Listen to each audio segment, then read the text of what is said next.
Every floor is going to take me back to that night, to the people behind the windows, to people screaming. I'm quite worried about having flashback again. We definitely see spikes in referrals to our service, or their experience of what they saw on the night will very likely be re-triggered. Seeing the tower was always just a reminder, and just that not being there, I just feel like something's missing from Latimer Road. I do think justice should have been served before it coming down. They were in the tower. This is the scene from the smoke. And if you smell, the smell is still there. Yeah, it will never go away. It's been more than 8 years since 72 people lost their lives at Grenfell Tower, and now finally work is starting to demolish the burnt out remains. You can see the crane already up in the distance, ready to remove it floor by floor.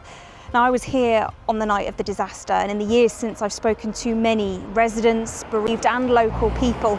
So I want to know how they think about the tower finally coming down.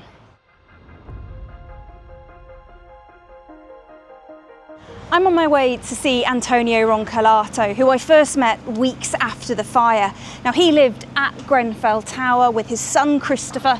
This was his home for more than 20 years. I can see, I was just looking, the crane's up. Yeah, the crane is up now, and it means that the deconstruction of the tower is starting, and it's a big job. It's going to take about 2 years, if not longer. Our flat would be basically on the left side. That is the place where I was trapped basically all night until short before 6. Antonio was asleep when the fire started. Christopher came home to see the tower burning. This is the photo that Christopher sent me that night around 20 to 2. It was a wake-up call, obviously. I was trying to keep focusing on how to stay alive and not to make mistakes rather than what was going on the outside. The terror of that night left a lasting impact, and seeing the tower today still brings it all back. When I was outside of the tower, I remember hearing people screaming from inside the building, screaming for help and shining their torches for the phone, on the phone. Were you scared for him then? I was terrified. When I do come around here, it just reminds me straight away of what was going on that night, you know? It brings you back to that night? Yeah, literally. That's all it does coming around here, so I try not to. And there's debate and division throughout the community about whether that decision now is the right one. It's going to be tough, but Grenfell will always be in our head, in our thoughts, in our minds, but it is time to move it on, and the tower has to come down. My biggest worry is that people will forget, and people who never heard of the tragedy will pass by it and see what's that, then they won't even know what was there before. Welcome to Bromley House, the forgotten block, as you can see, really close to the tower, less than 80 meters. One of the biggest concerns, though, is the impact deconstruction will have on local people's mental health. Samia lives in a flat right next to Grenfell Tower and still suffers from PTSD. Every floor is going to take me back to that night, to the people behind the windows, to people screaming. The morning after the fire, I remember I felt like I was seeing someone running in the tower. I could see inside the tower. So I'm quite worried about having flashback again, and I just don't want to be back in that place where I don't feel I'm in control. And how does having the tower there help with your PTSD? I need to see it. Okay. Maybe some people don't, but I need to see it. I need to know it's there. But she's not the only one who's worried. News of the deconstruction sparked a surge in requests for mental health support. We definitely see spikes in referrals to our service at important times for the community. So around the time that the government announced the deconstruction of the tower, we also noticed a spike in referrals. For some people who are quite frightened of looking at the tower or who want to avoid looking at it, the thought of it coming down might be a relief. But for many others, it's the resting place of their loved ones, or it's perhaps the home they lived in for many years, that memories of either their homes or their loved ones on those floors, or their experience of what they saw on the night, will very likely be re-triggered. And the work could also change the way they offer therapy. One of the therapies that people can have is trauma-focused cognitive behaviour therapy, CBT. And for some people that involves literally walking down with them to the tower site. So that will be different. We won't have the tower to visit with people, but therapists and the people from the community will find other ways of doing that work, either through looking at pictures or videos. It's also spurred youngsters in the community to action.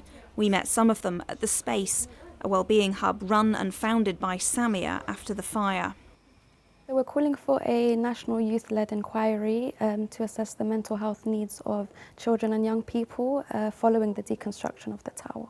Do you think that the government have considered mental health when it came to making the decision to take the tower down? No one came and asked me.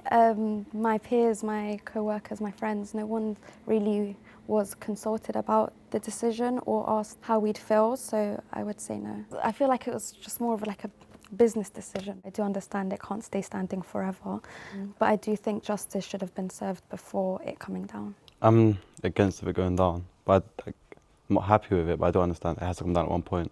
But it's going to have like a negative impact because seeing the tower was always just a reminder. And just that not being there, I just feel like something's missing from like my road. It will take 2 years for the tower to come down. What happens in the 2 years? How do we find closure? And it's difficult to find closure without justice. So how will the tower be taken down? The work will take place behind the wrapping, starting at the top of the building and progressing down floor by floor. It's thought each floor will take around a month to dismantle. Everything removed will be loaded onto unmarked lorries and carefully covered before being driven away from the site. The government is talking to families and survivors about a second location where materials from the tower could be respectfully laid to rest. The banner with the Green Heart design has already begun to be moved down from the top of the tower, and they'll use illuminations to create a visible presence on the skyline. Like other Grenfell residents, Antonio is now waiting for his former home to be turned into a memorial. But his life has moved on after the fire, and after meeting at the tower, he wants to show us his new house. So this is my flat now. Beautiful. And and this is my new home, finally. And I want to show you something else. Yeah, please. I've got some photos in here. And as you can see, this one here, they were in the tower. You can see here the dark and from the smoke. They try to clean it. And if you smell, the smell is still there. It's very acrid, very strong. Yeah, it will never go away. This one. These two are in the tower. This was the last time, unfortunately, we won the league, this one. Yeah, 2004. Once the tower is gone, these charred remains will be all that's left of their home. They just hope that whatever replaces it is a fitting memorial. The moment the tower is down, and I've said that many times, the tower is down, the memorial has to start to be built straight away. Then people will have a place where to go and remember and pay respect to the loved ones that they've lost and so. I would personally want a memorial that is as high as the tower was, that you can see from every point in the community as you can with the tower at the moment. If we're having serious conversation about the future of the tower, I think we can't separate that from change, accountability, and most importantly, justice. Where's the justice?